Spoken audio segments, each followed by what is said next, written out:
하나님 말씀은 창세기 13장 14절부터 마지막 18절까지 말씀입니다.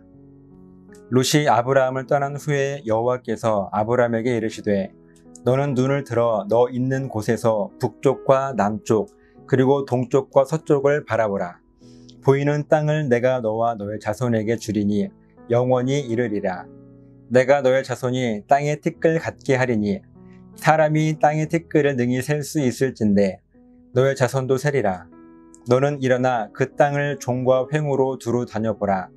내가 그것을 너에게 주리라. 이에 아브라함이 장막을 옮겨 헤브론에 있는 아므레 상수리 수풀에 이르러 거주하며 거기서 여호와를 위하여 제단을 쌓았더라. 아멘. 지금 우리가 함께 아브라함과 롯의 이야기를 보고 있습니다. 아브라함은 롯의 작은 아버지입니다. 아브라함과 롯이 지금까지 함께 지내오다가 이제 그 둘이 헤어지게 되는데요. 왜냐하면 이들이 함께 거주하던 그 땅이 너무 좁았기 때문에 그렇습니다.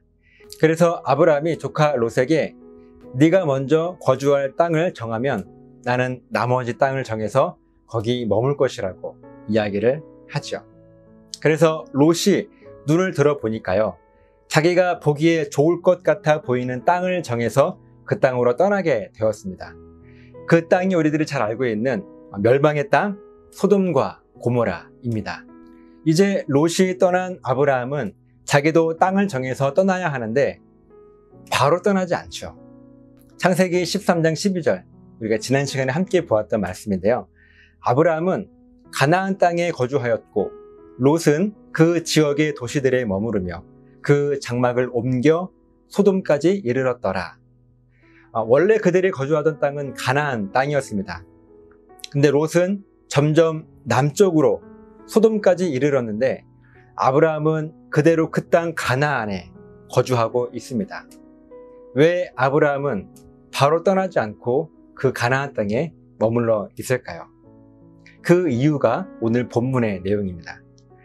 오늘 본문 14절에 보면 롯이 아브라함을 떠난 후에 여호와께서 아브라함에게 이르시되, 아브라함은 바로 하나님의 말씀과 인도하심을 기다렸던 거예요. 아브라함이 경험이 얼마나 많겠습니까? 고향 땅 우루, 그리고 하란, 그리고 지금 가나안 땅에 오는 모든 과정까지 그 아브라함이 자기의 경험을 비추어서도 그냥 눈을 들어서 땅을 바라보면 어느 땅이 좋은 땅인지 왜 아브라함이 모르겠어요. 그런데 아브라함은 눈을 들어서 땅을 바라보는 것조차 하지 않았습니다. 그냥 살아오던 대로 그 가나안 땅에서 일상을 살아가고 있었어요. 언뜻 보면 아무것도 하지 않은 것처럼 보이지만 아브라함은 하나님의 인도하심을 기다린 것입니다. 그리고 어느 날 하나님께서 아브라함에게 말씀하시죠. 너는 눈을 들어 너 있는 곳에서 북쪽과 남쪽 그리고 동쪽과 서쪽을 바라보라. 보이는 땅을 내가 너와 너의 자손에게 주리니 영원히 이르리라.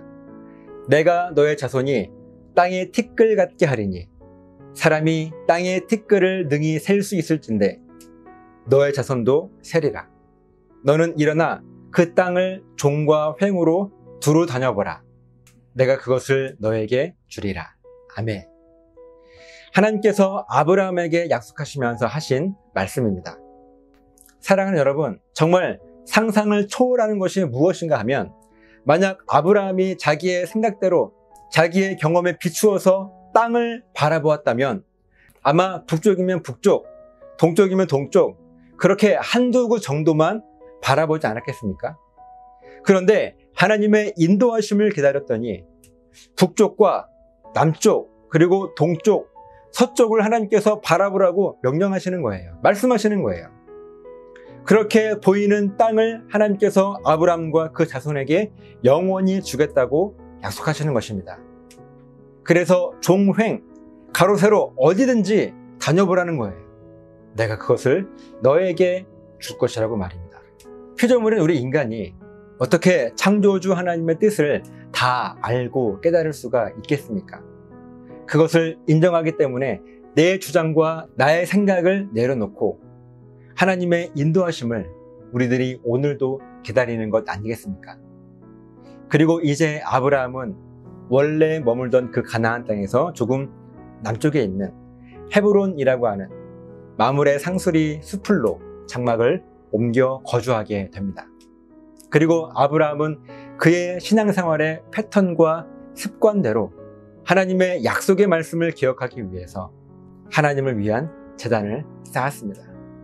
가만히 우리들의 인생과 우리들의 신앙생활의 모습을 돌아봅니다. 그러면 아마 어느 정도 일정한 패턴이 있습니다. 지난 시간에 말씀드렸던 것처럼 이것은 우리들뿐만 아니라 성경에 등장하는 인물들에게도 거의 동일하게 나타나게 됩니다. 진짜 믿음의 사람들은 하나님의 인도하심을 기다려요. 사람이 보기에 아무리 확실한 계획이 있다 할지라도, 우리들의 눈으로 보기에 아무리 그것이 옳다고 생각된다 할지라도 하나님의 말씀을 기다립니다. 그리고 하나님께서 말씀하실 때 하나님의 말씀과 내 계획이 혹시 다르다 할지라도 믿음의 사람들은 그 하나님의 말씀에 그대로 순종해요. 아무런 이유도 묻지 않고 말입니다. 그리고 그 하나님의 약속의 말씀을 잊지 않기 위해서 몸부림치죠. 그 몸부림치는 흔적이 하나님을 위한 제단을 쌓는 일이었습니다. 아브라함이 제단을 쌓아 그것을 볼 때 하나님의 약속을 다시 떠올릴 수 있었던 것처럼 말이죠. 아브라함이 제단을 쌓아 그것을 바라보게 될 때 아브라함은 하나님의 약속을 다시 기억할 수 있었습니다.